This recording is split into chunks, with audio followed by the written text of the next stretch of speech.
Manager sir. Hello, என்னங்க இது? இதுதான் உங்க அரேஞ்ச்மெண்டா? Yes sir. இன்னும் வேற ஏதாவது வேணும்னாலும் பண்ணிடலாம் சார். அங்க பாருங்க, சேர் எல்லாம் எதுவுமே சரியா இல்ல. Sorry sir. நேத்தே நான் உங்ககிட்ட சொன்னேன்ல, ஒவ்வொன்றும் பெர்ஃபெக்ட்டா இருக்கணும்னு. இங்க இப்படி இருந்தா என்னங்க அர்த்தம்? Sorry sir. இப்போ உடனே எல்லாத்தையும் சரி பண்ணிடலாம் சார். வாங்க. சரிங்க மாமா, இங்க வாங்க. மாப்பிள்ள சார். அபிஷேக் எங்க? கல்யாண நாள் அதுவுமா? அவங்க இல்லைன்னா என்ன அர்த்தம்? மாப்பிள்ள சார் இவ்வளவு நேரம் சின்ன மாப்பு இங்கதான் இருந்தான். அப்ப நான் வரும்போது மட்டும் காணாம போயிட்டானா? வில்லங்கம்மா கேக்குறானே. முதல்ல அவன் எங்க இருக்கான்னு பார்த்து கூட்டு வாங்க. போங்க. ஓகே.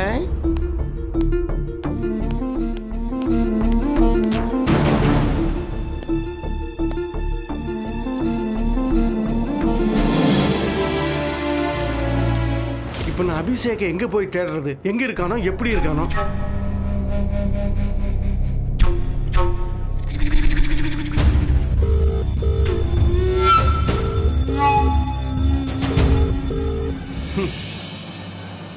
இவன் வேற இப்படி முக்கியமான நேரத்தில் போனை எடுக்கவே மாட்டான். பெரிய மாப்பிளைக்கு எல்லாம் பர்ஃபெக்டா நடக்கணும். சின்ன மாப்பு எதை பத்தியும் கவலைப்படவே மாட்டான். இவனுகிட்ட நான் மாட்டிட்டு முழிக்கிற முழி இருக்கே, இதை நான் யாருகிட்ட போய் சொல்லுவேன்? என்னன்னு தனியா நின்னு நீயா புலம்பிட்டு இருக்க? உன் பையன் அபி இருக்கானே, அவன் தான் என்னை இப்படி தனியா புலம்ப விட்டு இருக்கான். இப்ப என்ன பண்ண சொல்ற? அபிஷேக் எங்க? கௌதம் உள்ள வந்த உடனே அபி எங்கன்னு கேக்குறான்.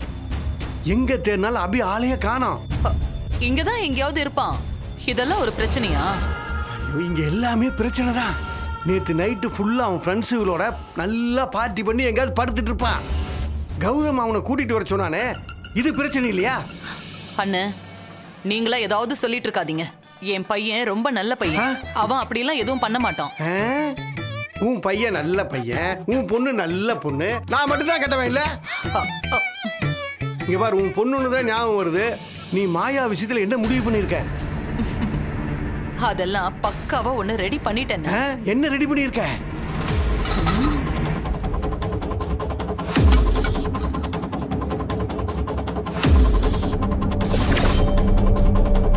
என்ன இது? அவளுக்குன்னு திருவான்மியூர் பீச் பக்கத்துல வில்லா ஒண்ணு வாங்கிட்டேன். Fully furnished. 5 கோடி ரூபாய்க்கு. என்ன செக் இப்படி சொல்ற? ஆமாண்ணே, நீ சொன்னதை நான் யோசிச்சு பார்த்தேன். அந்த மிடில் கிளாஸ் வீட்ல அவ வாழ்றது ரொம்ப கஷ்டம். அதுக்காக தான் இந்த ஏற்பாடே. நான் ஒன்னு சொன்னா அப்படியே கற்பூரமா பத்திக்கிற பாத்தியா? அதான் என் தங்கச்சி சக்கு.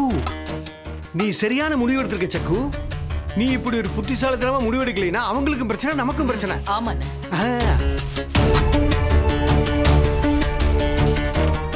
அத்தனை பிரச்சனை இந்த சாவி முடிக்க போகுது. ஆனா உன் சம்பந்தி வீட்டுக்காரங்க இருக்காங்களா, அவங்க ஒத்துக்குவாங்களா? அதுல அந்த தாடிக்காரன் தன்மானமா பேசுவானே, அவனை எப்படி சமாளிக்க போற? அந்த விஷயத்தை நான் பாத்துக்கிறேன்னு. அவங்கள ஒத்துக்க வைக்க வேண்டியது என்னோட பொறுப்பு. நீ முதல்ல போய் அபிஷேக் எங்க இருக்கான்னு பாரு.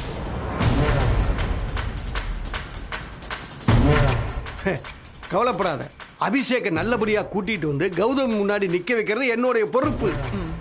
கௌதம் நம்பிடுவான். நீ இந்த சாவி மேட்டரை பாத்துக்க. ஓகே?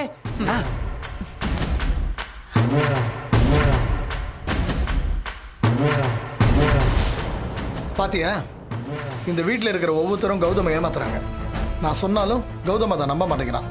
என்னதான் திட்டுறான். அது தெரிஞ்ச விஷயம் தானே.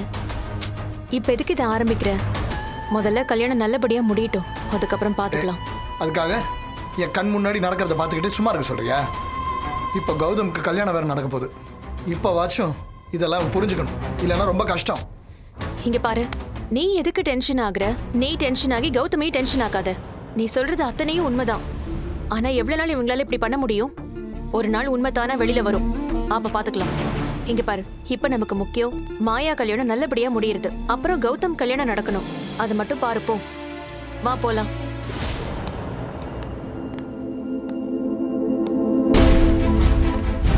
டேய், உன்னை எங்கெல்லாம் தேடுறது? அபிஷேக தேடினா அவனை காணும், உன்னை தேடினா நீ காணும். என்னடா பண்றீங்க? எல்லா வேலையும் நான் தான் பார்க்கணும். கோச்சிக்காத நண்பா, சாரி. வா வா வா கௌதம். வா.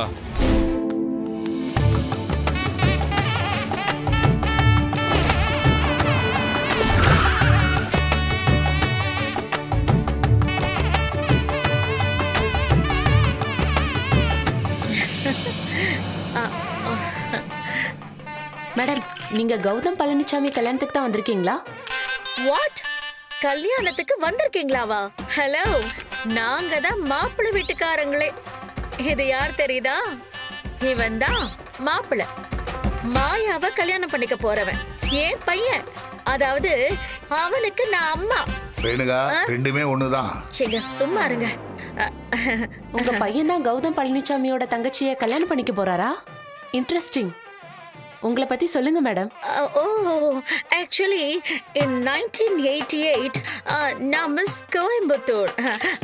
அப்போ உங்களை பத்தி இல்ல மேடம். ஓகே. உங்க பையன் மாயாவை எப்ப பார்த்தாரு, எப்போ ப்ரப்போஸ் பண்ணாரு, எப்படி கௌதம் அவரை அக்செப்ட் பண்ணிக்கிட்டாரு, அத பத்தி சொல்லுங்க மேடம். ஓ, அதுவா? அது ஒரு பெரிய கதை. ஒரு நாள் நைட்டு பயங்கர மழை. அப்ப ஜீவா கார்ல போயிட்டு இருந்தான். அங்க பாத்தீங்கன்னா இன்னொரு காரு பிரேக் டவுன் ஆகி காருக்கு பக்கத்துல ஒரு பொண்ணு மழையில நனைஞ்சுக்கிட்டு குளிர்ல நடுங்கிட்டு நிக்குது. டமால் டுமில்னு இடி மின்னல் வேற. நடுங்கிக்கிட்டே நிக்கிற அந்த பொண்ணு யாரு தெரியுமா? யாரு யாரு? வேற யாரும் இல்ல, நம்ம மாயாதான். மது, உங்க அம்மா வேற ஏதாவது கதை இழக்கிறதுக்கு முன்னாடி அவளை உள்ள கூட்டு போ, இல்லைன்னா நம்ம மானம் கப்பல் ஏறிடும். ஒரு நிமிஷம் மா, வா உள்ள போலாம். இவங்க கிட்ட அப்புறம் பேசலாம். மிச்சத்தையும் சொல்லிட்டு வந்துடுறேன். இவங்கெல்லாம் நம்ம வீட்டு பையனும் மாயாவும் எப்படி லவ் பண்ணாங்கன்னு ஆசையா கேக்குறாங்கல்ல, அது சொல்ல வேணாமா? மா அதெல்லாம் வேண்டாம், நீ வா, என் உள்ள போலாம் வா. மேடம் அவங்களே சொல்றாங்கல்ல மேடம், நீங்க ஏன் மேடம் சொல்ல விட மாட்டேங்கிறீங்க? ஆமா, நீங்க யாரு? ஐயோ, இவங்கள தெரியலையா? என்ன பத்திரிக்கைக்காரங்க நீங்க? தி கிரேட் பிசினஸ் மேக்னெட் கௌதம் பழனிசாமியை கல்யாணம் பண்ணிக்க போற பொண்ணு இவதான். கௌதம் சார் கல்யாணம் பண்ணிக்க போற பொண்ணு இவங்களா?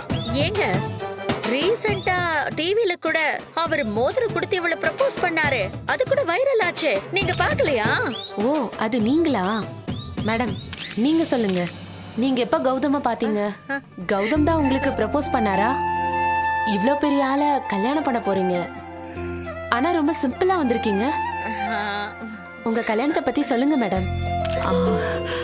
ப்ளீஸ், நாங்க இப்ப என் தம்பி கல்யாணத்துக்காக வந்திருக்கோம். வேற எதையும் இப்போதைக்கு என்னால சொல்ல முடியாது. சாரி, நீ வா. மேடம் சொல்லுங்க மேடம். மேடம் ஒரு நிமிஷம் madam. Madam please madam, excuse me madam, ஒரே ஒரு பதில் சொல்லிட்டு போங்க.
என்னண்ணே இவ்வளவு நேரம் அந்த வேலை ஆச்சா இந்த வேலை ஆச்சான்னு கேள்வி கேட்டுக்கிட்டு இருந்தீங்க.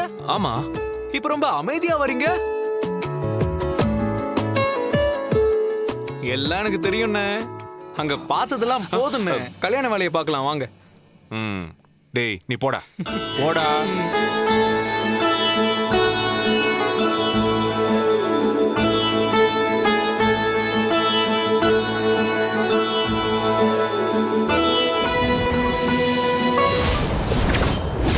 கல்யாணமாகி அந்த வீட்டில் இருந்தா தானே பிரச்சனை. அவங்கள தனி கொடுத்தன வச்சுட்டா. ரேணுகா, இருங்க வந்துடுறேன். சொல்லுங்க சகுந்தலா. உங்ககிட்ட ஒரு முக்கியமான விஷயம் பேசணும். சொல்லுங்க. இங்க வேண்டாம், அது ரொம்ப முக்கியமான விஷயம். தனியா போய் பேசினாதான் சரியா வரும். வாங்க.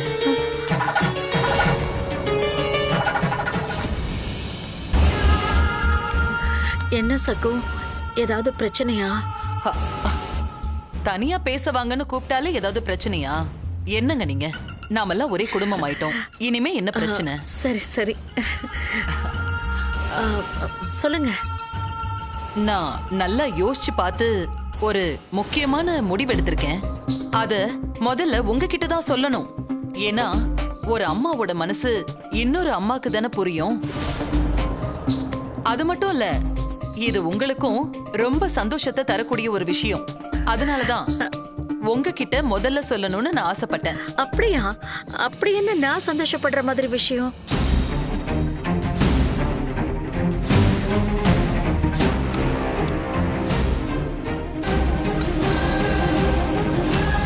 இதுதான்.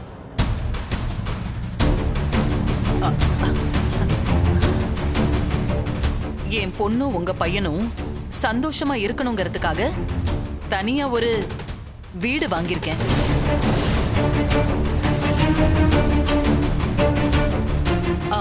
வீடுனா என்னங்கிறீங்க? திருவான்மியூர்ல பீச்சுக்கு பக்கத்துல வில்லா. வீட்டோட விலை எத்தனை கோடின்னு சொன்னா நீங்க அப்படியே மலைச்சு போயிடுவீங்க. 5 கோடி. புதுசா கல்யாணம் பண்ணிட்டு வரவங்க தனியா இந்த மாதிரி கொஞ்ச நாள் இருந்தா தானே நல்லா இருக்கும். என்ன சொல்றீங்க? இதுல உங்களுக்கு ஒன்னும் பிரச்சனை இல்லையே? இல்ல, அவங்க 2 பேரையும் தனியா வைக்கிறதுல உங்களுக்கு எந்த பிரச்சனையும் இல்லைன்னு நினைக்கிறேன். ஒருவேளை உங்களுக்கு இதுல பிரச்சனை இருந்ததுன்னா வேண்டாம், விடுங்க. அந்த வீடே வேண்டாம், விடுங்க. என்ன, உங்க பையனும் என் பொண்ணும் அவ்வளவு பெரிய வீட்டுல சந்தோஷமா இருப்பாங்கன்னு நினைச்சு இத நான் பண்ணேன். உங்களுக்கு பிடிக்கலன்னா வேண்டான்னு சொல்லிடுறேன். அப்படிலாம் எதுவும் இல்ல. இந்த வீட்டை உங்க ஆசைப்படியே கொடுங்க. வேணும்னா நாங்க எல்லாருமே அங்க ஷிஃப்ட் ஆயிடுறோம். பெரிய வீடுங்கிறீங்க, பீச் பக்கத்துலன்னு வேற சொல்றீங்க. எல்லாரும் அங்க போயிட்டோம்னா எங்களுக்கும் வசதி தான். என் ஹஸ்பண்டும் அப்படியே பீச் பக்கத்துலயே வாக்கிங் போவாரு. நானும் அவரு கூடவே போயிடுவேன். என்ன சொல்றீங்க? முதல்ல இவள அந்த வீட்டை வாங்க வைப்போம். மத்த விஷயங்களை எல்லாம் அப்புறம் பாத்துக்கலாம். அதுவும் நல்ல விஷயம்தான். நீங்க உங்க பழைய வீட்டை விட்டு போக மாட்டீங்களோன்னு நினைச்சு நான் அப்படி சொன்னேன். ஓஹோ. அப்புறம் இந்த புது வீடு சாதாரண வீடு கிடையாதுங்க. Gated community villa. உள்ளேயே ஒரு தனி ஜிம் இருக்கு, ஒரு தியேட்டர் ஹால் இருக்கு. அதுல நீங்க எப்ப வேணாலும் படம் பார்க்கலாம். மியூசிக் ஹால் கூட இருக்கு. அதுல ஜீவா மியூசிக் பிராக்டிஸ் பண்ணிக்கலாம். வீடு ஃபுல்லா சென்ட்ரலைஸ்டு ஏசி, பவர் கட்டே இருக்காது. எப்பவும் குளு குளுன்னு இருக்கும். நீங்க சொல்றத பார்த்தா ரொம்ப காஸ்ட்லியா இருக்குமே. அதான் சொன்னனே 5 கோடின்னு. இந்தாங்க, வாங்கிக்கோங்க. இந்தாங்க. என்ன யோசிக்கிறீங்க? அட வெச்சுக்கோங்க. இந்தாங்க. இத உங்க வீட்ல நான் சொன்னா நல்லா இருக்காது. நீங்க தான் உங்க வீட்டுக்காரருக்கு புரியுற மாதிரி எடுத்து சொல்லி சம்மதிக்க வைக்கணும். என்னங்க இதெல்லாம் ஒரு விஷயமா? நான் பாத்துக்கிறேன். நீங்க எங்க நல்லதுக்காக தானே சொல்றீங்க, இதுல என்ன இருக்கு? கரெக்டா புரிஞ்சுக்கிட்டீங்க. இந்த வீடு இனிமே உங்களுக்கு தான். என் பொண்ணும் உங்க பையனும் சந்தோஷமா அந்த வீட்ல இருக்கட்டும். ரொம்ப சந்தோஷம். இந்த கல்யாணம் நல்லா நடந்தா என் பையன் ஆஹா ஓன்னு இருப்பான்னு ஜோசியர் சொன்னாரு. அதே மாதிரி நடக்க ஆரம்பிச்சிருச்சு. கடவுளே ரொம்ப சந்தோஷம்ப்பா. நான் வரேன்.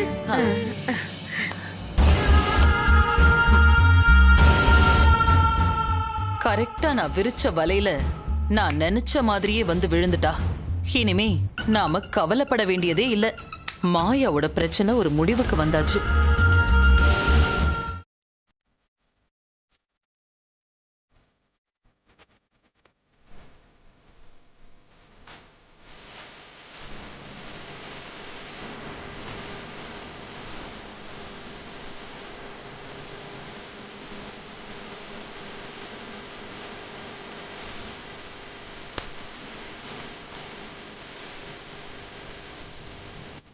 இப்ப காசி யாத்திரை சடங்கு பண்ண போறோம்.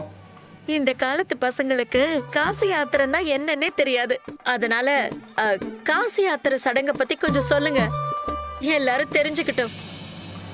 நான் சொல்றேன். பொதுவா இந்த மாதிரி கல்யாணத்தப்ப மாப்பிள்ளை எனக்கு பொண்ணும் வேணாம் கல்யாணமும் வேணான்னு கோச்சிக்கிட்டே காசி யாத்திரை போவாரு. அதாவது காசிக்கே யாத்திரை போவாரு. அத பார்த்து பொண்ணோட அப்பா மாப்பிள்ளைய நிப்பாட்டி இப்படி எல்லாம் சொல்லலாமா, என் பொண்ண உங்களுக்கு கல்யாணம் பண்ணி வைக்கிறேன், அவளை நல்லபடியா பாத்துக்கோங்கன்னு சொல்ல முதல்ல மாப்பிள்ள ரொம்ப வீம்பா அதெல்லாம் வேணான்னு சொல்லுவாரு. நான் காசிக்கு போறதுதான்னு சொல்லுவாரு. அப்புறம் பொண்ணை பார்த்துட்டு ஓகே நான் கல்யாணம் பண்ணிக்கிறேன்னு சொல்லிட்டு இந்த கல்யாணத்தை பண்ணிப்பாரு. அவர் சரின்னு சொல்லவும் பொண்ணோட அப்பா கொடை பிடிச்சு திரும்பவும் மண்டபத்துக்குள்ள கூட்டிட்டு வந்து பாத பூஜை செஞ்சு என் பொண்ணை ஏத்துக்கோங்க அப்படின்னு சொல்லுவாரு. இதுதான் ஐதீகம். ஆனா ஜீவாக்கு தான் மாயானா உயிராச்சு. அவர் எப்படி அவளை விட்டுட்டு காசி யாத்திரை போவாரு?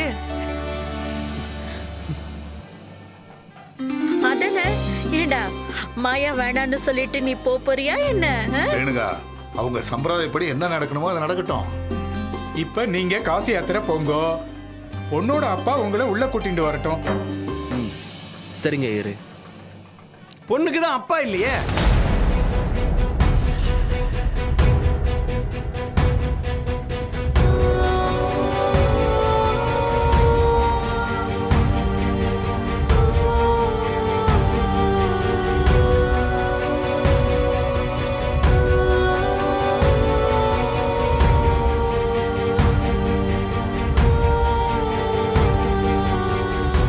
அப்பா இல்லைன்னா அண்ணன் அந்த ஸ்தானத்திலிருந்து எல்லா சடங்கு செய்யலாம்ல.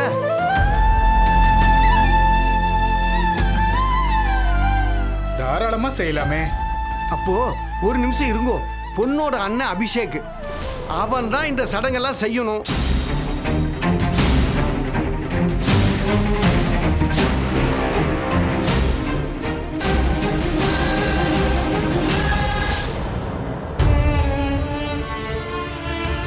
எல்லாம் முறைப்படி நடக்கணும்ல. சம்பிரதாயம்னா முறையெல்லாம் எப்படி செய்ய முடியும்? இப்ப நான் போய் அபிஷேக் கூப்பிட்டு வரேன். சரி, போய் கூட்டிட்டு வா. அபிஷேக், அபிகுட்டி, அபிமாப்பு.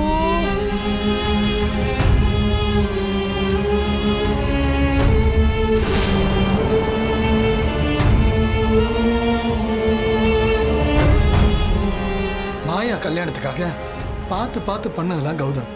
நைட்டெல்லாம் தூங்காம எல்லாம் சரியா இருக்கணும்னு டென்ஷனோட அரேஞ்ச் பண்ணது என் ஃப்ரெண்டு. ஆனால் காசி யாத்திரை சடங்கு பண்ணுறது மட்டும் அபிஷேக். இதை கௌதம் எப்போதான் புரிஞ்சுக்க போறானே தெரியல.